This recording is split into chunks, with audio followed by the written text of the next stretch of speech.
Assalamualaikum warahmatullahi wabarakatuh. Bagaimana nih kabar kalian? Sehat-sehat selalu kan? Alhamdulillah, Ibu juga sehat selalu. Nah, pada pertemuan kali ini Ibu akan membahas tentang Al-Quran dan hadis sebagai pedoman hidup. Apa sih Al-Quran itu? Apa sih hadis itu? Dan bagaimana Al-Quran dan hadis itu untuk pedoman hidup. Nah, mari kita simak materi fungsi Al-Quran dan hadis sebagai pedoman hidup.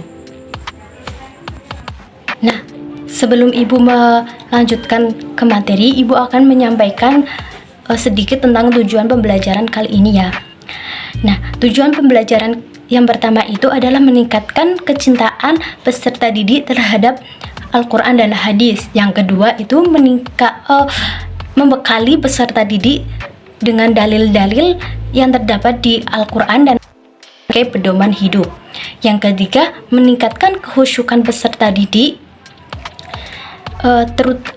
untuk beribadah, terutama sholat, dengan menerapkan hukum tajwid ketika membaca bacaan surat pendek. Oke, Ibu akan menyampaikan materi tentang Al-Quran.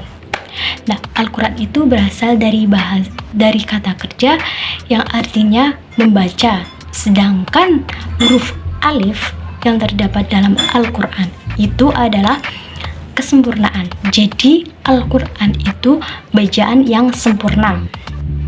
Nah, kesempurnaan itu bisa diartikan untuk menyempurna kitab-kitab yang lain yang sudah diturunkan terlebih dahulu. Sedangkan menurut istilah Al-Quran itu yaitu kalamullah. Kalamullah ini maksudnya gimana? Maksudnya ucapan yang bukan dari nabi, bukan dari malaikat, bukan dari makhluk lain, tetapi firman dari Allah Subhanahu wa taala. Nah, kalamullah mukjizat yang diturunkan kepada Nabi Muhammad. Mukjizat ini mukjizat yang luar biasa, suatu hal yang luar biasa yang diturunkan kepada Nabi Muhammad SAW yang diriwayatkan secara mutawatir. Yang mutawatir ini dimaksud itu diriwayatkan oleh orang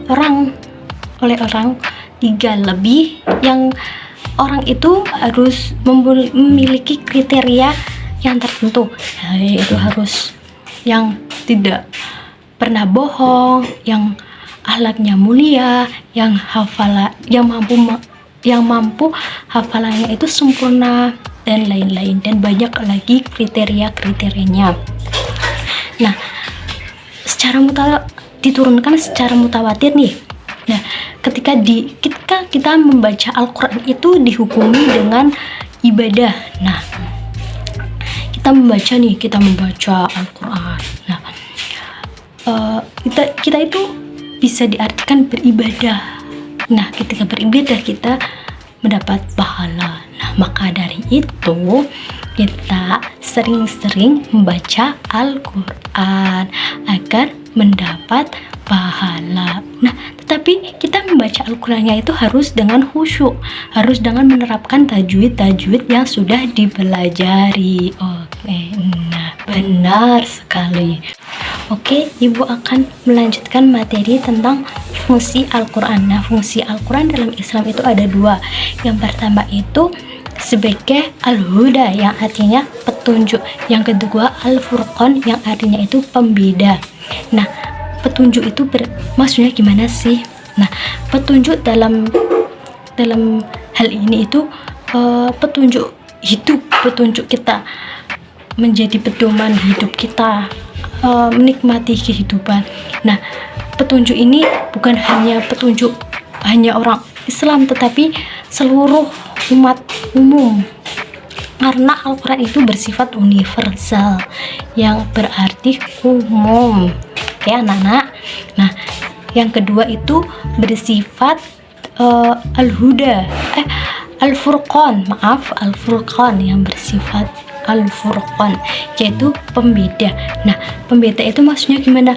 Nah, Al-Quran itu membedakan dari hak yang batil dan yang benar, dari yang benar dan yang tidak benar. Nah, maksudnya gimana sih? Nah, seperti makan makanan haram dan halal, bisa membedakan makanan yang ini yang haram, makanan ini yang haram dan yang halal, maaf, bisa membedakan makanan yang halal dan yang haram. Nah, begitu anak-anak. Ada pepatah berkata, semakin tinggi iman kita, semakin sering kita membaca Al-Quran. Semakin sering membaca Al-Quran, semakin tinggi iman kita. Nah, ibu ingin anak-anak ibu itu sering membaca Al-Quran. Ibu mohon anak-anak itu di rumah sering baca Al-Quran ya anak-anak, agar kita ditingkatkan iman kita, agar kita itu mendapat pahala. Nah, untuk melatih kita membaca Al-Quran, kali ini ibu akan mari anak-anak kita baca bersama-sama surat Al-Fatihah ya anak-anak, kita baca bersama-sama. Oke, ibu akan menuntun membaca surat Al-Fatihah. Mari bersama-sama membacanya. A'udzu billahi minasyaitonir rajim. Bismillahirrahmanirrahim. Alhamdulillahi rabbil alamin. Ar-Rahmanir-Rahim. Maliki yaumiddin. Iyyaka na'budu wa iyyaka nasta'in. Ihdinas siratal mustaqim. Siratal ladzina an'amta 'alaihim ghairil maghdubi 'alaihim waladdallin. Amin. Ya, terima kasih anak-anak. Kalian udah hebat, udah bisa membaca surat Al-Fatihah. Oke, ibu akan melanjutkan materi tentang hadis ya anak-anak. Hadis itu berasal dari bahasa Arab yang artinya baru, yang tidak lama. Oke, sedangkan menurut para ulama, menurut para ahli, itu sinonim dari sunnah. Sunnah itu suatu hal, suatu perkara yang diriwayatkan oleh Nabi Muhammad SAW, baik itu berupa perkataan, perbuatan, penetapan. Yang maksudnya itu gimana? Maksudnya itu semua perkataan Nabi itu memiliki bermakna hadis, bermakna bisa berarti hadis. Nabi Muhammad SAW berkata ini, oh ini hadis, ini hadis. Perbuatannya juga dinamakan hadis, dan penetapannya atau yang dimaksud takrir itu bisa disebut hadis. Apapun yang dilakukan oleh Nabi Muhammad SAW itu adalah hadis. Nah, begitu anak-anak. Sudah paham kan sampai di sini? Kesimpulan yang bisa diambil dalam pertemuan kali ini yaitu kita hidup berpedoman dengan Al-Quran dan hadis. Maksudnya itu gimana? Nah, kita itu hidup di dunia itu pasti banyak tantangan, rintangan, masalah itu, masalah ini, dan berbagai masalah. Nah, kita itu harus berpatokan dengan siapa kalau ada masalah? Nah, kita itu berpatokan dengan Al-Quran dan hadis. Nah, gimana nih teman-teman? Gimana nih anak-anakku? Udah pada paham belum materi tentang Al-Quran dan hadis sebagai pedoman? Nah, kalau toh belum paham, kalau toh masih ada pertanyaan, anak-anak bisa kok diputar kembali video ini.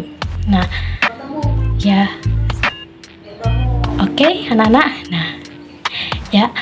Cukup sekian dari Ibu. Sampai jumpa lagi ya di pertemuan yang depan, minggu depan. Nah, wassalamualaikum warahmatullahi wabarakatuh.